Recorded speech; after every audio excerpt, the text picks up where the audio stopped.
L'Afrique face à la défaite de la volonté de ceux qui se présentent comme ses dirigeants.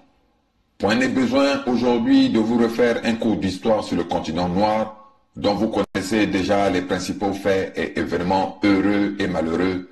qui ont marqué son parcours depuis plusieurs siècles. La grandeur du premier homme et de celle de nos ancêtres noirs qui réalisèrent des exploits pharaoniques comme les pyramides d'Égypte. La pénétration maléfique leucodermique, notamment au XVe siècle, la déportation de nos ancêtres éparpillés dans les quatre coins du monde, notamment en Amérique, afin de réaliser des travaux forcés pour l'unique compte et intérêt de l'homme blanc, la colonisation matérielle qui se poursuit jusqu'à ce jour, sous une forme masquée, dans les territoires appelés République d'Afrique, créés par l'homme blanc, aussi pour ses seuls et uniques intérêts, la colonisation de la pensée et de l'esprit de ceux qu'on peut appeler les esclaves modernes volontaires à la peau noire, mais au cerveau blanc. Ceux-là même qui, guidés par l'appât du gain et par le mal, se donnent les titres d'intellectuels, d'élite et de dirigeants du continent berceau de l'humanité, alors que, en réalité, ils ne sont que sous le contrôle des loges ésotériques blanches comme la franc-maçonnerie. Voilà pourquoi d'ailleurs, nous avons intitulé notre allocution de ce jour « La défaite de la volonté de ceux qui se présentent comme des dirigeants africains alors qu'ils ne sont que des dirigés ». Ce constat objectif étant fait, le mal étant diagnostiqué, nous devons maintenant faire voler en éclats les enclos physiques, moraux et spirituels dans lesquels les Occidentaux nous ont enfermés depuis plus de 5 siècles maintenant. Cela est une nécessité absolue si l'Africain veut se reconnecter avec le Créateur vivant premier et faire sa propre volonté sur ses propres terres ancestrales comme dans son propre esprit afin d'être son propre maître. Pour y arriver, chaque homme noir doit comprendre et intégrer dans son esprit le fait que toute véritable guerre dans ce monde est avant tout une guerre pour le contrôle de la parole créatrice, celle qui fut donnée gracieusement au premier homme qui est un homme Congo d'Afrique. En effet, c'est à cet homme africain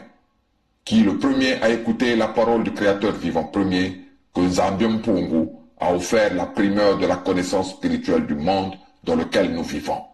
Cette parole créatrice est la seule véritable bombe atomique non nocive de l'univers car elle crée le positif et elle détruit tout ce qui est négatif pour l'environnement et in fine pour l'homme.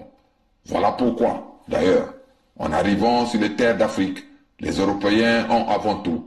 converti de force les Africains au christianisme et à d'autres religions perverses émanant de leur cerveau tordu. Voilà pourquoi aussi, tous celles et ceux qui veulent véritablement éveiller la conscience de l'homme noir sont systématiquement censurés, marginalisés ou vilipendés.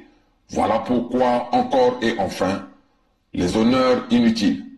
le gain facile, le pouvoir sans pouvoir véritable sont donnés par les leucodermes aux nègres de maison comme Sassou, Ouattara, Kagame et autres qui sont toujours prêts à faire le sale boulot par procuration.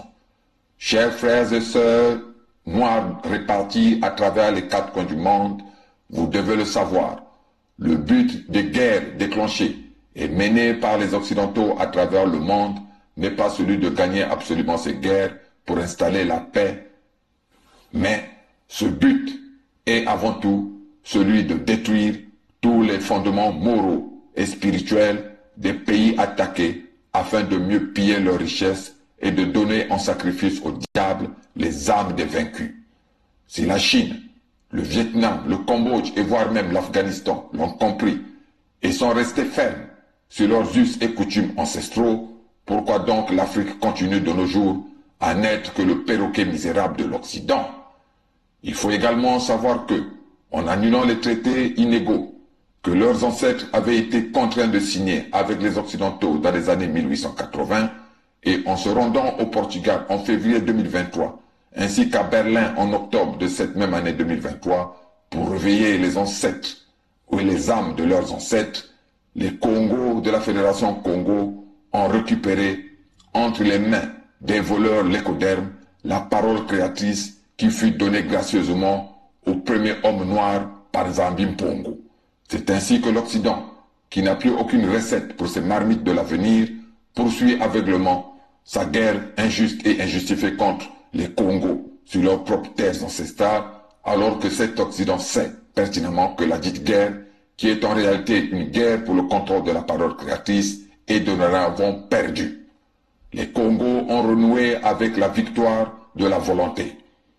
Aux autres Africains maintenant, sur leurs propres terres ancestrales, d'annuler tous les fameux traités des années 1880 passés avec les Occidentaux, de sortir de toutes les églises et chapelles arrivées par bateau sur leurs terres, de s'unir en tant que peuple sur leurs terres d'origine, de créer des nouveaux pays qui à l'avenir s'uniront à d'autres pour un véritable panafricanisme. En effet, même le Mali, le Burkina Faso, le Niger sous leur forme actuelle ne sont que des créations de l'homme blanc. Voilà pourquoi je crains fort que ces pays n'aillent pas aussi loin que d'aucuns l'espèrent.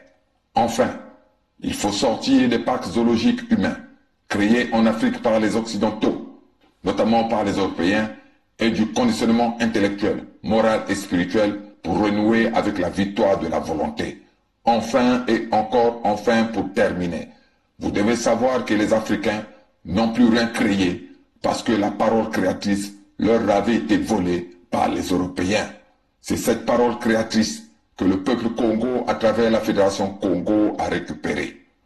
Vive le royaume de Luango souverain et insoumis. Vive la Fédération Congo souveraine et insoumise. Vive l'Afrique véritablement libre et souveraine. Mardi 20 février 2024, Sa Majesté Chikaya Zinga Ier, roi du royaume de Luango souverain et insoumis, membre permanent du Conseil fédéral Congo.